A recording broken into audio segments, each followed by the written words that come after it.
شمس البارودي تكشف سبب عدم زيارة قبر نجلها. السلام عليكم ورحمة الله وبركاته. لو أول مرة تتابعوني ما تنسونيش باللايك، تشتركوا في القناة وتفعلوا زر الجرس عشان يوصل لكم الجديد وترند.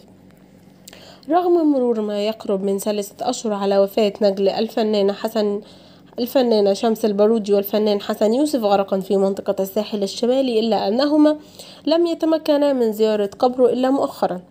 وتحدثت شمس البارودي عن عدم قدرتها على زيارة قبر نجلها، مشيرة إلى أنها لم تتحمل الأمر إلا قبل أسبوع واحد بصحبة والدها، وحيث وضعه شاهدا على قبره وزرعا أخضر. وأوضحت أن نجلها الذي مات غرقا في نهاية يوليو الماضي كان ملتزما للغاية ومتدينا، موضحة أن ألم فقدان نجلها كان مختلفا للغاية رغم كونها عاصرت وفاة والدتها. وعلقت قائلة: ألم فقدان الابن أمر مختلف تماما، وأنا بحمد ربنا وبشكر فضله إن ابني شهيد، موضحة إنه كان ملتزما في الصلاة وقراءة القرآن والتجويد. وأكدت أنها ووالده وحسن يوسف قد تقبلوا فكرة وفاة نجلهما ولا يعترضون على أمر الله، خاصة أن الله أكرم ابنهما بالسيرة الطيبة والشهادة بحد تعبيرها.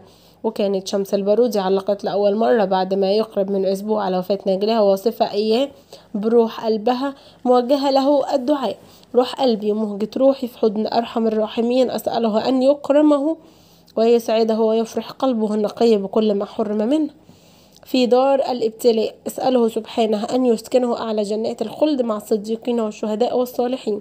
وواصلت: أسأله أن تزوجه من الحور العين، فأنت أعلم يا الله أنه يستحقها، الطيب الحنون الكريم صاحب البصيرة الثاقبة من طفولته، كان سبحانه يعد لهذا اللقاء.